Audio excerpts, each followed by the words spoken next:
آفتاب شفق کی سرخی سے وضو کر رہا تھا۔ مغرب کی نماز کا وقت قریب تھا۔ آپ نے قدموں کی رفتار بڑھا دی تاکہ بستی میں پہنچ کر کسی مسجد کو تلاش کر سکیں۔ بستی میں داخل ہوتے ہی آذان کی آواز نے آپ کو اپنی طرف بلا لیا۔ اللہ بہت بڑا ہے۔ مسجد کے مینار آپ کے استقبال کے لیے ہاتھ پھیلائے کھڑے تھے۔ جماعت تیار تھی، آپ بھی شامل ہو گئے۔ نماز سے فراغت کے بعد آپ مسجد میں ہی ایک طرف بیٹھ گئے۔ اب آپ کو یہ طے کرنا تھا کہ رات کہاں گزاری جائے۔ اجنبی چہرہ مسافر ہونے کی گواہی دے رہا تھا۔ لوگ آپ کے گرد جمع ہونے لگے۔ کہاں سے تشریف لائے ہیں؟ کئی آوازیں ایک ساتھ جواب طلب ہوئیں۔ ہرون سے۔ آپ نے فرمایا، حضرت خواجہ عثمان ہروانی کے قصبے سے۔ خوشی اور حیرت کی کئی آوازیں فضا میں ابھریں۔ آپ کی ان سے ملاقات تو رہی ہوگی۔ وہ میرے پیر و مرشد ہیں۔ آپ ان کے مرید ہیں؟ کیا نام ہے آپ کا؟ معین الدین۔ یہ سننا تھا کہ لوگ آپ کے گرد معدب ہو کر بیٹھ گئے۔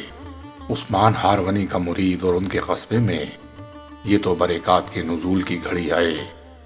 مرید کبھی اکیلا نہیں ہوتا، اس کا مرشد ہمیشہ اس کے ساتھ ہوتا ہے۔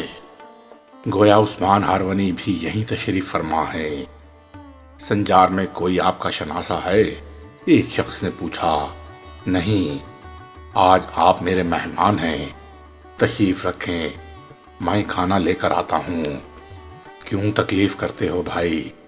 مسافر ہوں، کسی اور طرف نکل جاؤں گا۔ کھانے کی ضرورت تو وہاں بھی پڑے گی، پھر آپ اس خدمت کا موقع مجھے کیوں نہیں دیتے؟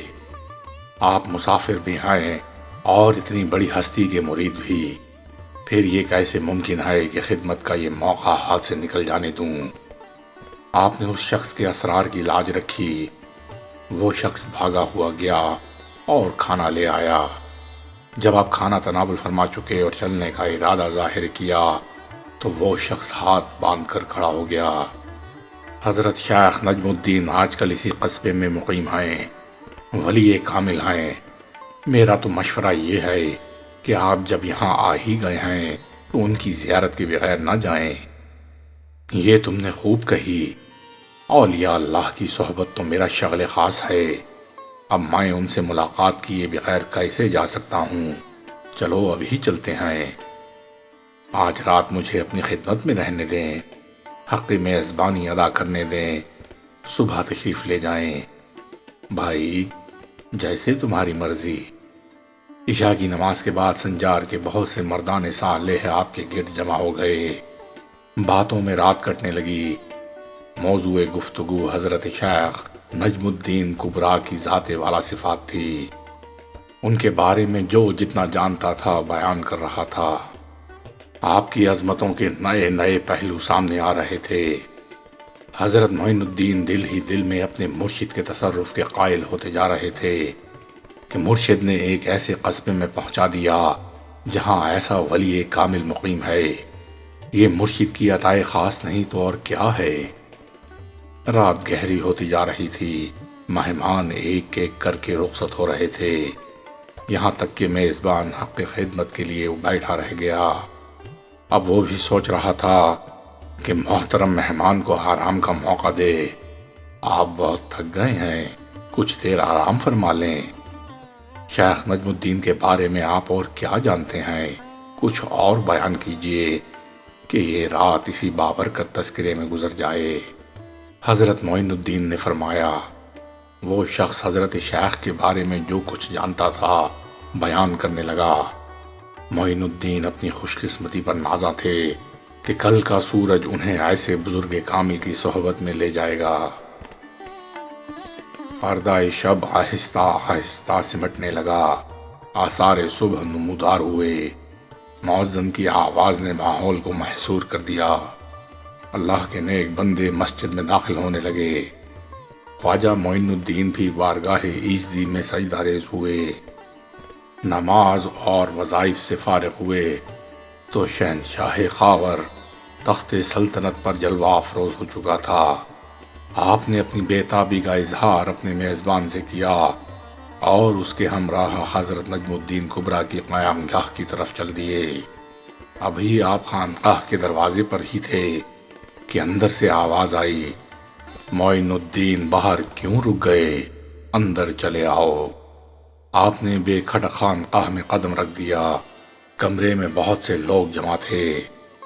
وہ سب ایک نوجوان کو اندر آتے ہوئے دیکھ رہے تھے۔ ناآشنائی کی حیرانی ان کی آنکھوں سے ظاہر تھی۔ یہ حیرانی اس وقت اور بڑھ گئی جب شیخ نجم الدین کبریٰ نے مسکرا کر ان کا استقبال کیا اور بڑی شفقت سے اپنے پاس بٹھا لیا۔ جلد ہی یہ حیرانی دور ہو گئی۔ عثمان ہارونی کا مرید ہمارے پاس آیا ہے، حضرت شیخ نجم الدین نے حاضرین کو مخاطب کر کے کہا، اور پھر نوبارد مہمان سے اس کی خیریت دریافت کرنے لگے۔ کچھ دن ہمارے پاس رہو، شیخ نے فرمایا، میں اسے اپنی خوش قسمتی سمجھوں گا۔ آپ نے فرمایا، تربیت کے نئے دروازے کھل گئے، شب و روز عبادت میں گزرنے لگے، وعظ و تلقین کی محفلیں سجتیں، حضرت نجم الدین لب کشائی فرماتے، علم و حکمت کے موتی برساتے۔ حضرت معین الدین جلدی جلدی ان موتیوں سے اپنا دامن بھر رہے تھے کہ نہ جانے کب یہ بارش تھم جائے، کب اذن سفر ہو اور یہاں سے جانا پڑے۔ آخر یہ مرحلہ ایک دن آ ہی گیا۔